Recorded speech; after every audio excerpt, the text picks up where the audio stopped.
সীমান্তবর্তী এলাকায় অবৈধ অনুপ্রবেশের ধারাবাহিকতা অব্যাহত রয়েছে। তারই মধ্যে এবার চাঞ্চল্যকর অভিযোগ উঠে এসেছে, বাংলাদেশি নাগরিকরা অনুপ্রবেশ করে সরাসরি ত্রিপুরার মাটিতে বাড়ি নির্মাণ করেছেন এবং জানা গিয়েছে যে বিলোনিয়া পুর পরিষদের অধীন সাতমুড়া ৬ নম্বর ওয়ার্ড এলাকায় কোনো লিখিত অনুমতি ছাড়াই বাংলাদেশের ফেনী জেলার বাসিন্দা প্রফুল্ল কুমার নাথ ভারতীয় ভূখণ্ডে বাড়ি নির্মাণ করছেন।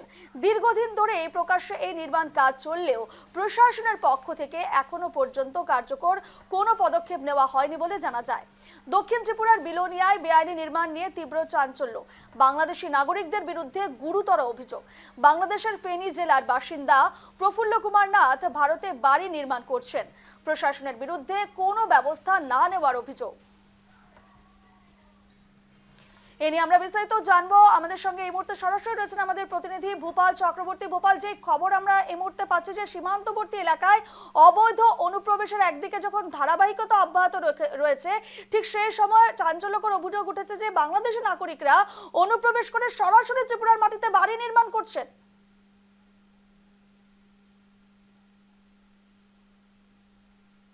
ভূপাল, প্রমাণ সহ সামনে, কারণ যে ভদ্রলোকের নাম তুমি বলছিলে তিনি সরাসরি বলছেন যে তিনি বাংলাদেশের ফেনীতে থাকেন এবং তিনি বিলোনিয়াতে এসেছেন গত মাসের 25 তারিখ।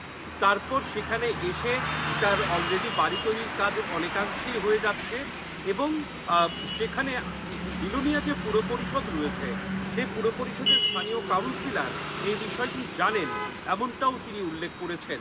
অর্থাৎ অবৈধভাবে এসে ত্রিপুরাতে যে বাড়িঘর নির্মাণ কাজ এবং সেখানে কাগজপত্র ইত্যাদি তৈরির কাজে খুব সহজভাবেই হচ্ছে সেটা কিন্তু বোঝা যাচ্ছে বিলোনিয়ার এই ঘটনার মধ্য দিয়ে। এবং তিনি যেটি সেখানে বলছেন সেখানে পুলিশও কিন্তু কোনো ব্যবস্থা গ্রহণ করছে না।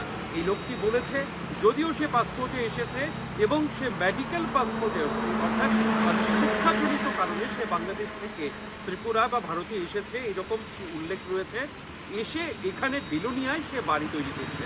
স্বাভাবিক কারণেই প্রশ্ন উঠছে প্রশাসন কোথায় রয়েছে, প্রশাসনের কতটা উপর মহল পর্যন্ত সেই চক্র সক্রিয় রয়েছে যারা এই রকম ঘটনা ঘটাচ্ছে, যারা এদেরকে এইভাবে রাখছে, অনুপ্রবেশ করাচ্ছে এবং থাকতে দিচ্ছে।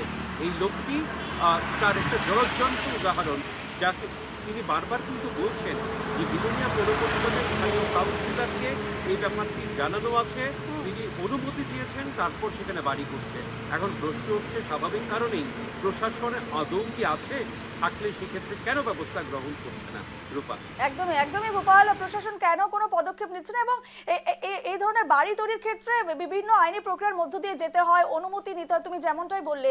সে জায়গায় দাঁড়িয়ে তিনি যে বাংলাদেশ থেকে এসেছেন এবং তিনি যেভাবে বাড়ি তৈরি করছেন, যারা বাড়ি তৈরি করছেন সেই জায়গায় তারা কি যথেষ্ট, তারা নথিপত্রগুলো যথেষ্ট যাচাই করেছেন, সে নিয়েও কিন্তু একটা সন্দিহান থেকে যাচ্ছে ভোপাল। একেবারে ওই লোকটিকে জিজ্ঞেস করা হয়েছে যে আপনার ভোটার আই কার্ড কোথাকার, তিনি তখন বললেন যে এখানকার ভোটার আই কার্ড তার আছে এবং আধার কার্ড আছে কিনা, তিনি বলছেন যে আধার কার্ডের বানানোর প্রক্রিয়া চলছে।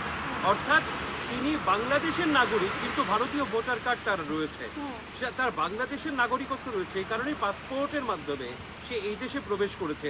আবার এখানকার ভোটার আই কার্ড তার কোত্থেকে এলো?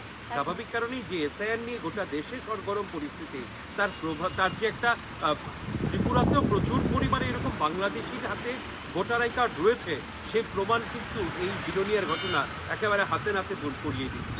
একদমই ভোপাল, ধন্যবাদ তোমাকে এই মুহূর্তে।